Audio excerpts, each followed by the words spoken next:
Magluto tayo. Agok-got ti malunggay leaves nilo apong yun. Buyaan nyo. Ito. Aghimayak ti bulong ti malunggay. No. What's my mood? Luto tayo. I cannot find my eyeglasses, my God. I cannot see clearly.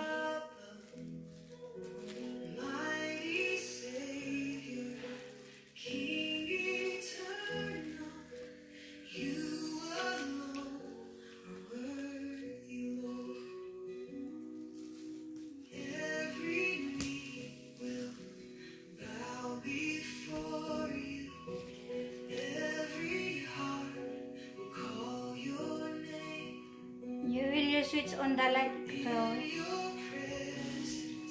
I have no eyeglasses. Thank you. Ayan. It's maliwanag.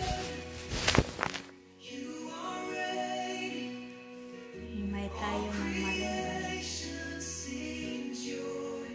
He loves me. He loves me not. He loves me. He loves me not. I am pretty, I am not. I am fat, I am not. I'm thin or slim or fat.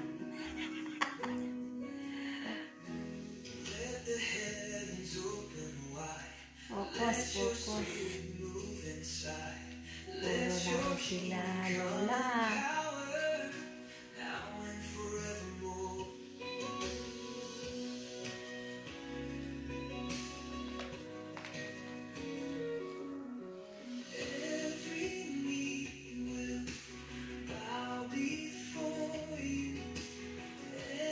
Sagay saan, taan mo.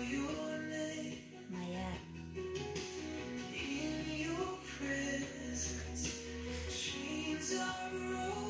Kas Jenny. 1,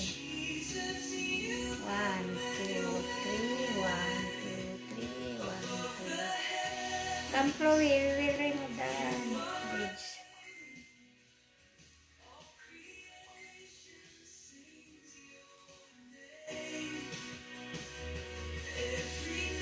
Hoy, mga apo.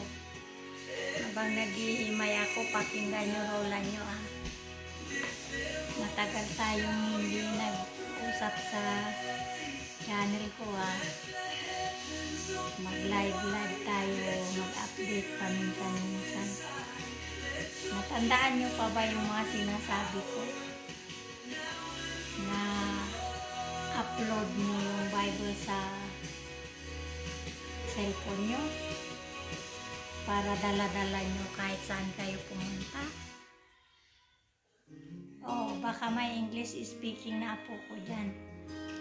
Do you remember what I told you before in my previous vlog channel that you should upload your Bible in your cellphone so that wherever you go, the Bible is with you. How about you, Chloe? Did you upload the Bible? You upload it so that the Bible is always with you and you are safe whenever you go. Because that is the holy book.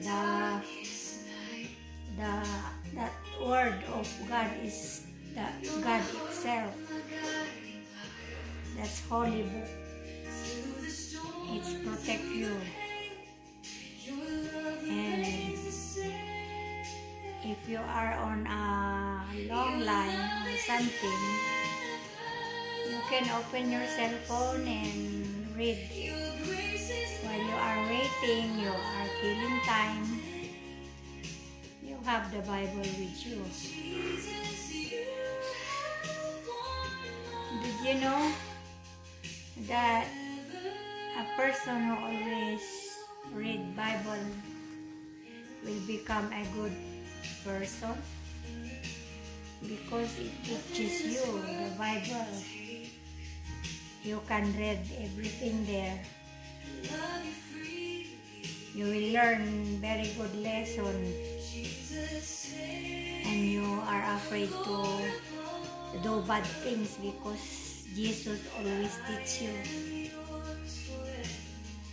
He always tell advice there in the Bible what to do whenever you are, what you feel, if you are sad, if you are happy, you are lonely, if you have problem. God sees you, He knows your heart, and He is guiding you always. Oh, mga apo, naririnig nyo ba? Magdadaldal si Lola habang nagbubulay, okay? Kahit anong ginagawa nyo, pag naka-upload yung Bible sa cellphone, kasama nyo yan. That is your anib or salakni beauty. That is your weapon for bad vibes. That is your lucky charm in your daily life.